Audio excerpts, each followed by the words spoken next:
right, jabronis, we're back. Another week in the books at the Mighty Nut House Dungeon. Hope everybody had a good week. I sure did. All things considered, that I'm still trapped in this trash heap. As you can see behind me, no progress whatsoever. That's mainly on me.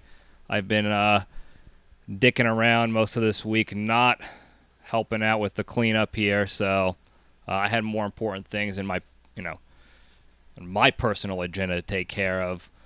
So that stuff didn't get done. So expect to see that pile a little bit longer, folks. By the way, how you doing back here? This little U.S. Postal Service crate here, the little box, how you doing? If you can't see it, go to YouTube and check it out. But that box, I believe, JPL3, my father snagged from JPL2, my grandfather's collection, when we were cleaning out their house and moving them in with us way back in the day. So that thing has been around for quite some time. I'm trying to see if there's a year on it. Watch, I'm probably a liar. It's probably the wrong one. Anyway, that's back when the U.S. Postal Service was actually respectable. Those days, as you could tell, are long gone. They've gone bankrupt several times. It's, again, the simplest job in the world, and the government just continues to botch it day in and day out. I'm still waiting, by the way. I ordered something, and it's been sent through USPS. We're going on a week now. It's the next town over. I should probably just walk over there and get it myself at this point. God knows what they're doing over there. Got Newman sorting through the mail, and if the wind's blowing, that fat SOB isn't doing anything about it. So, anyway, I don't know why I was talking about the Postal Service. I saw the box in my screen here, and it got me hot. Speaking of hot, I know you guys have seen in the previous week, and if you're listening to this later on, I'm sure you heard about it or saw it when it was popping. But the president gave a speech. I didn't listen to the speech. I didn't watch any of it. Frankly, I think it's probably smarter if we don't watch anything politicians say in public anymore when it comes to pre-written, prepared speeches, because it's all going to be malarkey to begin with. It doesn't matter whose side of the fence you're on. Just don't listen to it. It's all lies. It's all garbage. But anyway, it popped up on all the news feeds because the president decided that he was going to go full Dwight Schrute dictator with his speech and his background of where he was giving this speech. And if you haven't seen it, go look it up. I'm not even going to waste my time posting it on here. But go look it up. It's a dark red background in this ominous setting, like he's a Sith emperor or whatever. And he's getting ready to gather the troops for an invasion of sorts. I don't understand what people were thinking when they were doing that. I know they weren't thinking. And again, it has nothing to do with your political opinions on the person. It's just when you turn your TV on as an American and you want to listen to your leader speak about anything. And apparently, I guess he was talking about unity and ending division and all this, seemingly positive things. If you pop that on your screen and you see this dark Sith Lord in this just emperor's weird mansion, conference hall, whatever you want to call it, it was weird. Okay? It was freakish. It was weird. It was a bad move overall. And what's really funny to me is all the people that are in love with the dude are either defending it or deflecting from it. In fact, I've seen them post videos of good things he said in his speech or whatever, and they zoom in and crop out the entire background. They just have it just on the dude talking.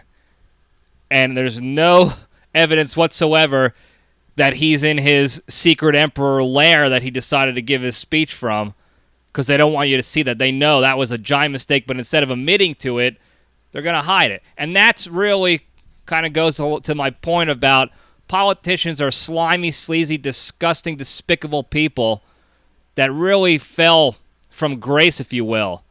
Because I have to believe that most of them got into the game because they really felt that they can make a difference and move the ball forward in a positive direction for this country. And I don't know where it fell apart for them, but now they all think it's a great idea to give speeches from their evil lairs and then hide it when people accuse them of the buffoonery. That's what we get now. But wild scene, it was comically scary because you're like, I can't believe this guy did that. But if you're an outsider looking in, you're like, oh, wow. They're getting ready to invade. So that was fun. Speaking of fun, we talked a little bit about this, I don't know, a couple weeks ago. There was a whole hullabaloo about the Speaker of the House, that old bag with old bag titties, Nancy Pelosi. She probably actually has new bag titties. I think those things are fake. Good for her. She's got the money for it. Which brings me to my point. We talked about she pulled another sleazy, shady stock market situation where she had her husband buy a bunch of stock right before they passed this law or announced that they were going to be selling a whole bunch of chips in America for this company. I don't know what it was. She fell under heavy scrutiny for that. And then she sold the stock, or said her husband sold the stock to prove that it wasn't for money making. Now, what she didn't say, what she neglected to mention, which is what just came out recently in the past week, was that this company, the U.S. government, has put restrictions on this company selling to certain foreign countries, namely China, which just so happened to drop their stock tremendously in the past week or so. Very coincidentally, the Pelosi's happened to sell that stock and save a boatload of money, I think upwards of $600,000 or so, because they sold early and then sold the bill of goods to us that they were doing it for magnanimous reasons and to show that they weren't insider trading or anything like that. But really it was because they knew this was coming out, this restriction was coming out that the federal government pushed, which she is a part of. And I don't care what you think about what side of the aisle she's on. It doesn't matter. It happens on both sides. These people are criminals. And that's the whole point of this rant, is that politicians are criminals. They're liars. They try to use our emotions against us to prey on us, to be divisive and get mad at each other and start wars within our own family, within our own country, so that they can hold the power. And you can think that's tinfoil hatty, whatever you want to think. That's what's going on. I don't want it to be going on, but that's what's going on. And we need to know about it. And again, this is not you should vote for this person instead. I don't want you to vote for anybody. They all suck. Vote for me. In fact, I'm going to do some digging in the upcoming weeks here to figure out what I need to do to get on the ballot for 2024. Because I'm eligible, and the tides will start to change. So, bring a pen with you the next time you go vote. Libretti. Write it in. Punch your ticket to freedom and liberty and happiness again. All right, that's all I got for that. I started playing MLB The Show this past week, because I need to get my baseball video game fix on. And I don't have my N64 with me, so I can't play my favorite game of all time on the baseball world, Major League Baseball featuring Ken Griffey Jr. My team is stacked, by the way. Packed to the gills. I think my season, I think I'm like 92-0 right now. It's unbelievable. Can't get any better. It's the only time that I get to watch the Yankees be good anymore, is when I have control of the team and the moves and what people do on the team and how we win and compete. Because if you watch the Yankees in the past decade, they're a poopy. Their players don't give a shit about anything but their contracts and their individual performances. They don't care about winning. They could strike out 400 times. They won't care as long as they get their money. The management is dog shit. Aaron Boone is just a simp cuck little beta bitch boy who just listens to whatever Brian Cashman tells him to do, whatever Hal Steinbrenner tells him to do, and they suck for it. And the fact that people were happy and thought this was going to be their year because they had a hot start in the beginning, it was a fluke. I've been saying it the whole season. There's no way a team can have a team batting average of less than 250 and be the best team in the American League. It's a fluke. It's a luck. And now we're seeing it finally that their luck is run dry and they're garbage again, and people are acting surprised like, what happened? They were the best team in the league, 2 months ago. No, they weren't. They were garbage. And this is coming from a Yankees fan. They were garbage. They just got off a road trip to California and lost us 2 different series from the 2 worst teams on the West Coast. Embarrassing. They stink and they don't care. And they fake injuries so they can take breaks because they're getting ready for the playoffs. They're not even going to make the playoffs if they keep playing like this. And if they do, they're going to be so cold, they're going to just fold like a cheap suit. And they're going to sit there wondering why. I wonder what happened. We paid all this money. Idiots. So I like to take control of the success of the teams I like in video games.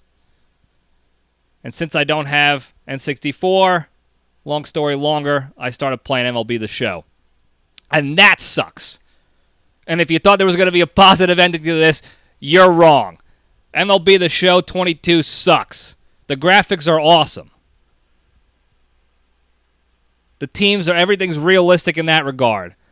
But this malarkey that they have going on where they try to make it realistic, so you could put in all the inputs correctly, and everything's going to say good. Everything's good. This is you hit the timing of the swing correctly. Your swing was perfect, and then you still miss it. And they're like, oh, well, that's how it is in baseball, so we're trying to make it real life. First and foremost, I had a whole bitching session with the creature about this. And he was spot on with this assessment. First of all, it's not real life, it's a video game. Okay? If I want a real life, I'll just go watch the Yankees blow another game to another shitty team. And get 2 hits, accumulate 15 strikeouts, and then go party afterwards. I could just do that. I'll just go watch it on TV. That's real life. I want to have control of this. Second point. What is the point of having inputs at all that you supposedly control if it's still not going to get you the outcome that the inputs say that they're going to get you? That's not real either. Even in real life, if you have the timing correctly, your eyes on the ball, and you have a good swing, you're going to hit the shit out of the ball. That's how it works. That's how hitting is done. If your timing's off, it won't happen. If your swing is garbage, it won't happen. If you're not looking, it won't happen. If you match up all the inputs in real life, the good shit happens. So why in this video game can you match up the perfect pinpoint accuracy on your pitch, exactly where you want it, when you want it, and it still doesn't do that? That's not realistic. But MLB The Show says, well, that's baseball, Susan. And they're idiots. And that's why their game is garbage and nobody wants to play it anymore. Because people have been bitching about this for 15 years now, especially my friend the Creature, who is a connoisseur, and they're making no changes. The graphics are still awesome. The players look like they do in real life. Their motions are all the same. But if I'm getting a 90-mile-an-hour fastball right down the dick to me, and I put on the perfect swing with Aaron Judge, and he hits a rollover Randy to third base, that's not real. In real life, he's powerhousing that to the upper deck. So now I can't even control the outcome of a video game where I am supposedly controlling all the inputs. Absolute blasphemy. It's shenanigans. And MLB is going to hear about it. The people who make the show, if you think I'm not going to write you a stern letter, you got another thing coming. I got nothing to do right now. I got nothing to live for, nothing to do mañana, but sleep in and write nasty letters.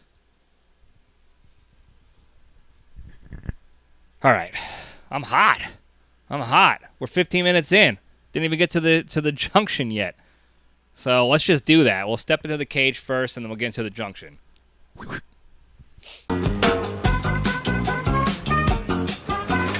Okay, let's run. All right. Today's Into the Cage segment is proudly sponsored by Tony's To Go Italian Food.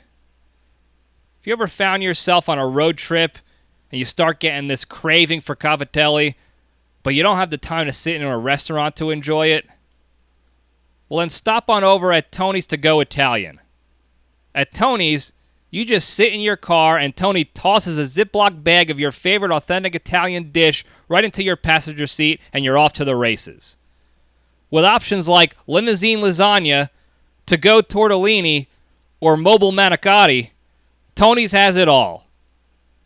So to get your fettuccine fix today, just stop on over at Exit 4 off the Garden State Parkway, and Tony's Shack is in the parking lot right next to the Bear Den Gentlemen's Club. And if you use the promo code Speedy Spaghetti, you'll get 2.9% off your first bag of spaghetti. There you go. There's nothing more disappointing than getting a craving for top-tier Italian food and not being able to access it because you're on a time crunch, there's a distance, what have you. Now you can go to Tony's. All right? All right, the Cage Fact. This is a little bit of an update, really. A lot of updates on Nic Cage. He's doing a lot of work these days. A lot of Cage in the news, and I'm here for it. He just signed on for another movie, shocker, and it's actually another comedy. It's called Dream Scenario.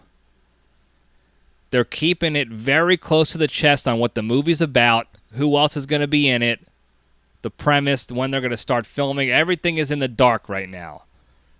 I'm going to have to do some Big J journalism here very soon to get the details for you guys.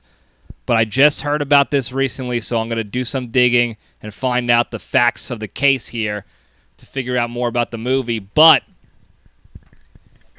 this will be Nic Cage's third comedy in as many years. He just did Unbearable Weight of Massive Talent. Huge success. Massive, huge success.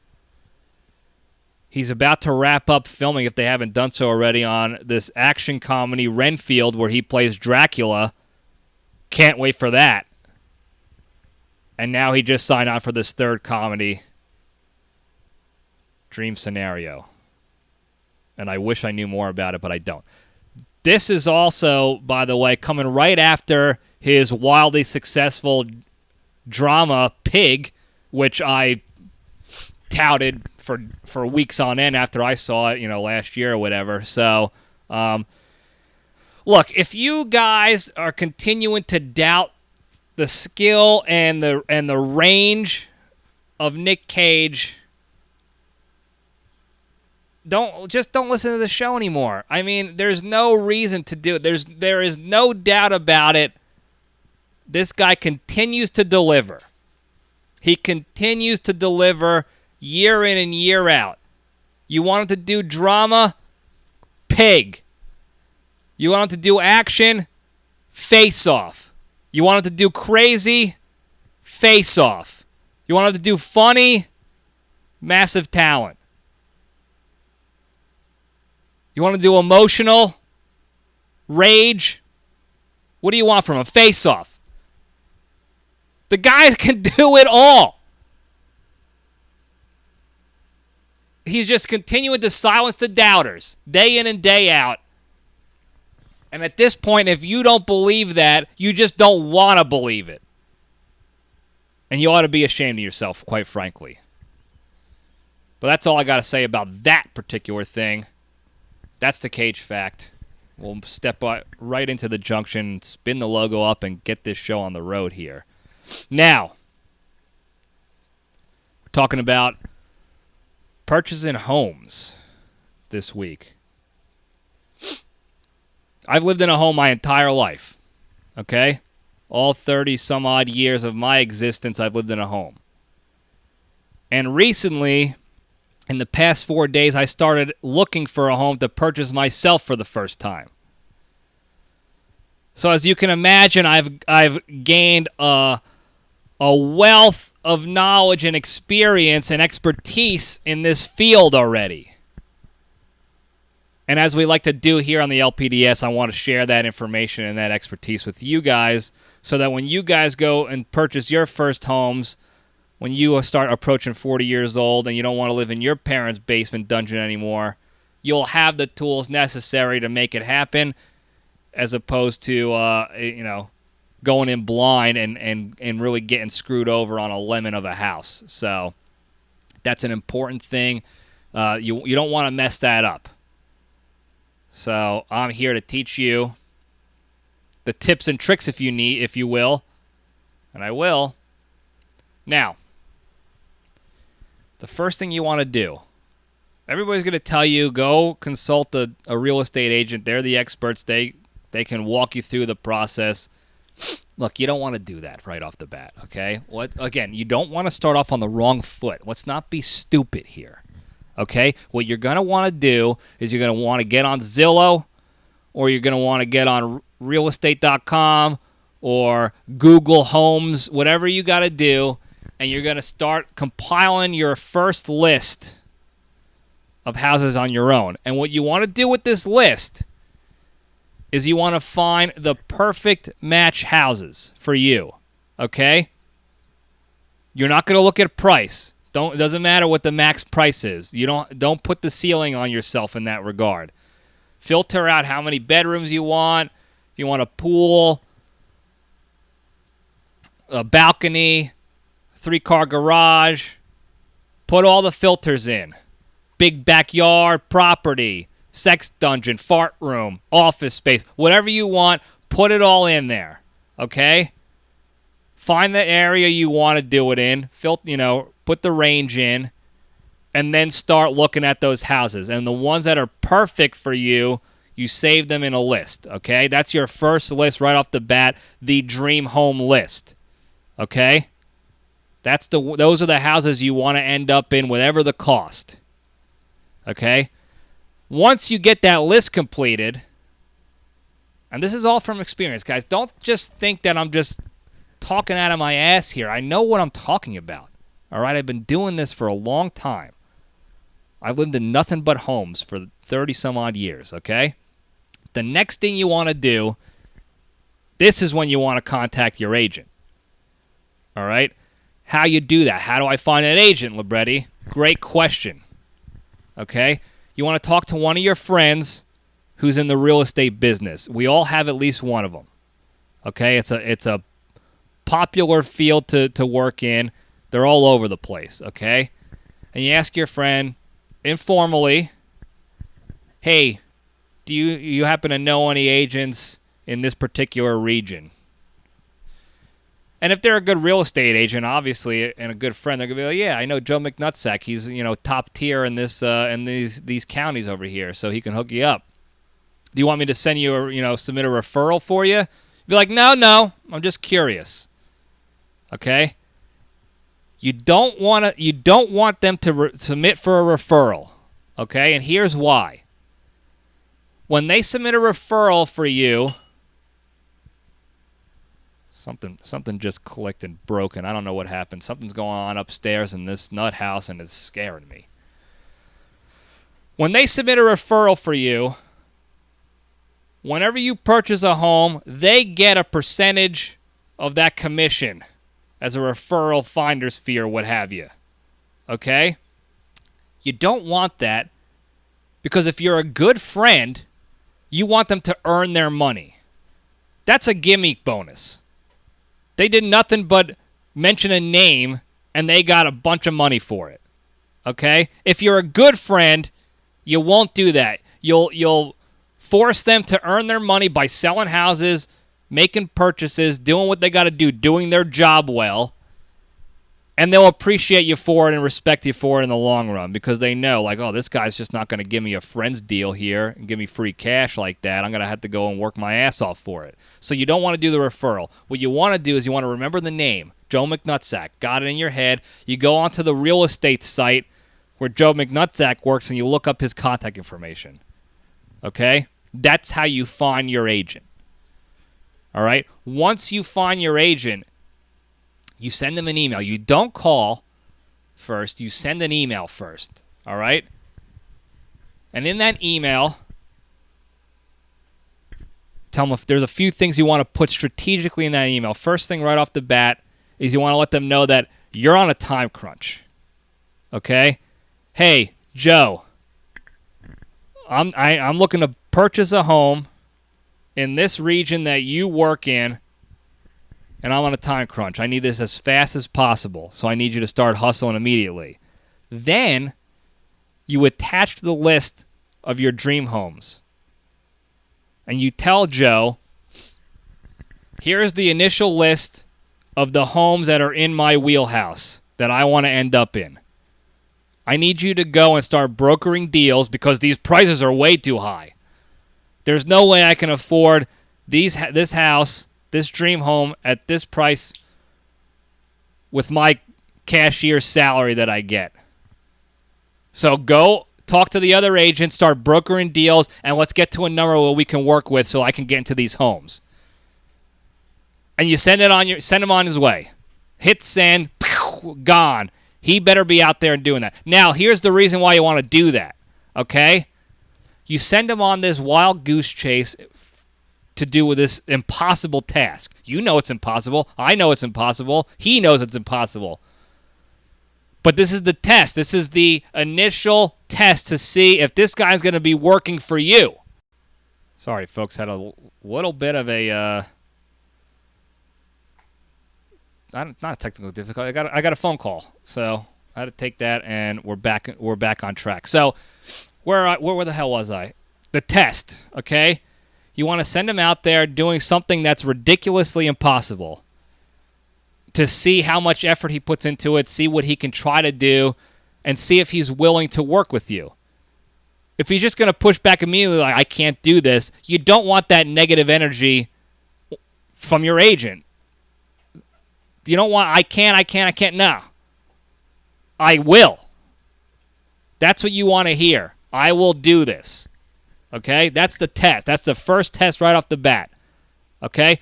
While he's out there trying to broker these impossible deals on your dream home, this is when you go and get your pre-approval on a loan. Because we all need pre-approvals to even put offers in on homes and see homes, because that's what you got to do. They want to make sure that you have some sort of method to pay for these homes and you're not just jerking people around. All right? So you're going to contact a big bank, someone reputable. You don't want to go to those local lenders that don't know what they're doing, these mom and pop charades over there that think they're going to get you low rates and take care of you and give you that service you want. No, you want somebody who's been doing this for a long time, experience in the game of money and lending and interest and taking. So you're going to want to go to a big bank. All right? You don't need to go to one place. There's no need to go to additional lenders to compete for lower rates. If you pick the right big bank first, they're going to take care of you. They've been doing this for decades, long before we were born and living in homes. Okay? So you're going to reach out to them, and in your loan application for pre-approval, you're going to put in a price. When they ask you, what is the price of the house that you're looking to purchase, you're going to put in at least $200,000 less than the actual price of the home. That way, they'll be more apt to pre-approve you for the loan, so it'll be a lot easier. You'll be able to go to your agent with this pre-approval. They're not going to ask you any questions, how you plan on paying this back, this and that. You're going to be good to go because it's going to be way less than the price of the home, and they're going to be like, oh, this guy's just looking for a cheap-ass home. We can give him this loan, no problem. We'll approve him. Done deal, okay? Then what you want to do is you want to talk to the lender at the bank, and you want to make sure you get the lowest monthly rate as well. Okay? Most mortgages, what they try to do, they try to scam you here and make you do a 30-year mortgage. But you don't want that because that's higher monthly payments.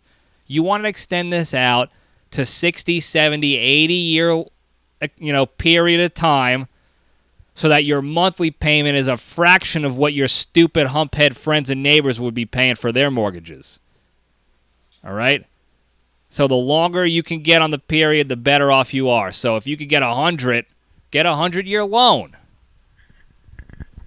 The other thing is you'll be dead by the time you actually have to pay it off, so it's not even a big deal. You'll be saving money that way too. All right? Now, you have your loan.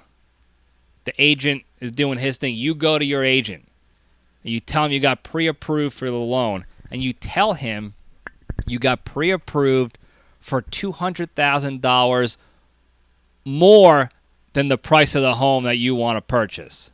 Okay? That way, he's going to think you are pre-approved for, the sky's the limit at that point. Holy crap, this guy's got pre-approved for that much money. We could get him the dream home he wants. We could broker this deal. Now the impossible is possible again. And you're one step closer to getting that dream home you want. Okay? I hope you guys are writing this down. This comes from a lot of experience. Again, I live in homes. That's what I do. All right? Now, once that happens, you talk to your agent and you get a second list of homes ready to rock and roll. Now, what you want to do with this list is you want to make it seemingly more realistic as far as price goes, and also want to find houses that you know that there will be issues and normal wear and tear and roof replacement requirements, new HVAC, whatever it is. These houses are not the dream home. They're not the perfect setup. They need some work. Fixer-uppers, some of them. Okay? You want to gather up between 50 and 200 homes on this list. All right? Then you want to send them over to your agent, and you want to schedule him to show you at least 40 of those homes as soon as possible. The first weekend that you can do it, that weekend, at least 40 of the homes within a 100-mile radius of where you're trying to live. Okay? And he has to hit that mark. You got to see all 40 of those homes. All right? Then, of those 40 homes, you narrow it down to about 3, okay? And this is key here. This is why 3, okay? The first home is not your number one pick, but it's going to be your first offer, all right? So what you're going to do is number one home that you tell the agent, I'm going to put an offer on this house, all right? You put an offer on it. Once they accept, you shake hands, you high-five, and before you schedule an inspection, you rescind the offer, and you tell your agent, I'm off this house. I don't want this house. This is not a good pick. This does 2 things, okay? This, A, is another test to see what kind of conversation your agent has with you when you tell him you want to put an offer on this particular house. If he pushes back and says, I don't know, there's a lot of work that needs to be done, I don't think you'll be happy in this house, then you know he's looking out for you. You still make the offer, but you know he's looking out for you. If he doesn't do that and he says, okay, put the offer in, then he's just looking for the sale. He doesn't give a shit about you, and now you can move, you got to start the process over with a new agent, so you got to ask another friend and get a name and do the whole kit and caboodle again. However, you do have the pre-approval for 4 months at least, so you don't have to do that step. But You make the offer, you rescind it. The second thing that this does, it shows, once again, a reminder to the agent that you have the power.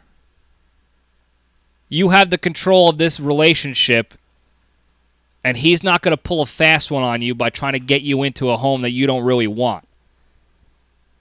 Okay? You got to have hand. It's all about having upper hand in these business partnerships,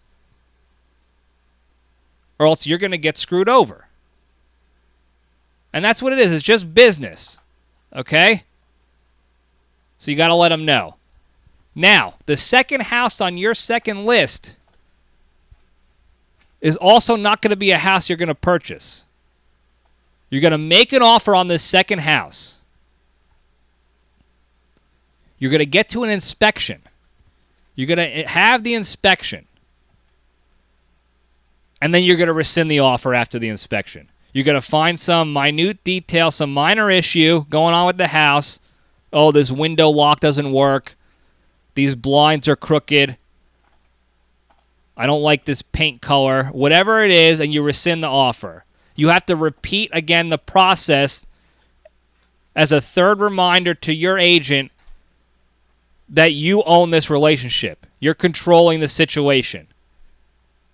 And that you're not to be trifled with. Is that the word, trifled? Truffled? I don't know. Whatever the word is, you're not going to be it. Now, the third house is the house. Okay? At this point, your agent and your lender are going to see what an aggressive, serious, no-nonsense businessman you are, and they're going to do whatever they can to make you happy. So they're going to scramble to make sure that you get the loan approved, you get closing times within a very quick, reasonable, time frame, and that you're going to get the house you want, and the offer is going to go through, and there's not going to be any more shenanigans. At that point, you will make the offer on the house you really want from your first list, dream list. Closing time will be down to a couple weeks, if that, and you'll be in your home within a month. There are not many people that are able to start the process of looking for a home and be moving into that home within a month. This is how you're going to do it. If you follow these steps, this how-to guide, you're going to get the perfect house with a quick closing, no nonsense, low rate, low monthly payment. You won't even have to pay for the full amount of the house because you'll be dead beforehand. Your agent won't screw you around. Your friend will show even more respect for you and how keen in business you were in this realm. And it's a win-win-win-win all the way around. And that's just how you have to do it. It's a tried and true method. Ask any real estate agent. Ask your friends that are agents. They'll all tell you the same thing. Hey, watch this video, this episode, and tell me what you think of these tactics. And they'll be like, holy shit, he figured it out.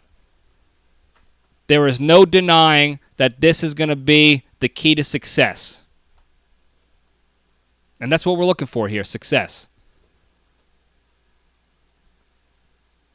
So now when you go to purchase your first home, you can refer back to episode 124 of the LPDS,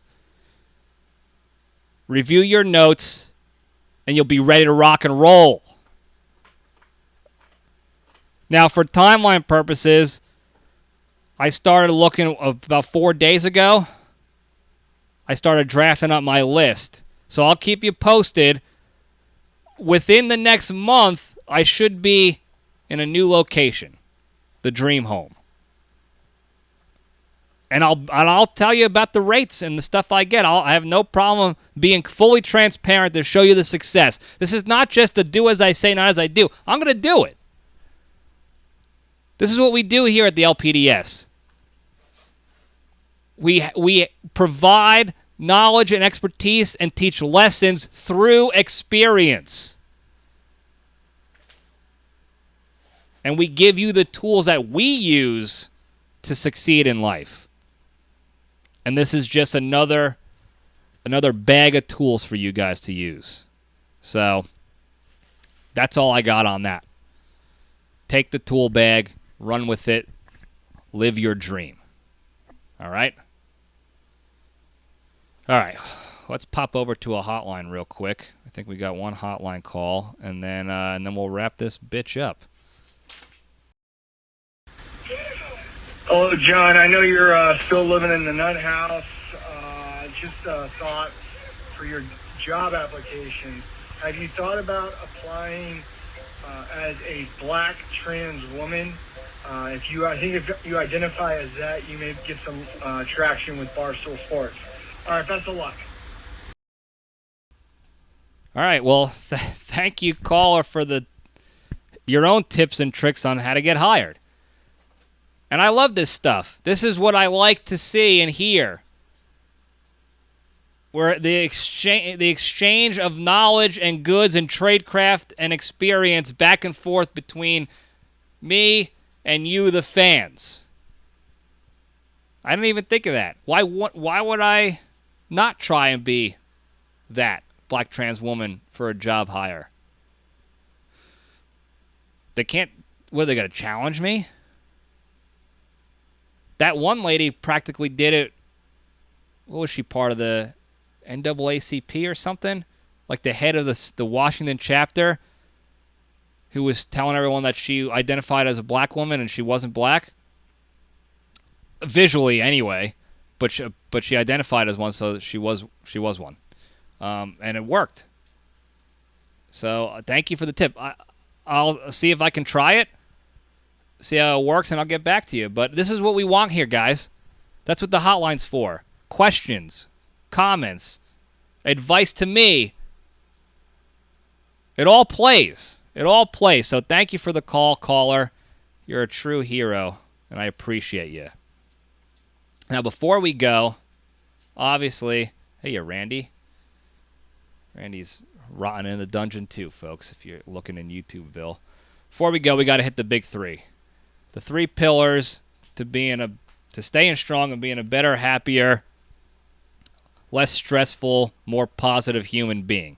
Number one, exercise every day. After this, me and the big guy over here are going to go for a nice extended walk, burn some calories, make shit happen. You'll feel better physically, mentally, emotionally. You'll be healthier physically, mentally, emotionally. Number two, don't be a shitty person. Every week there's a new thing in the media that we can get all riled up about, that they want us to get riled up about and be shitty to others about to continue the divide. We have to be better than that. We have to know what they're trying to do. They're trying to get us to be shitty to each other.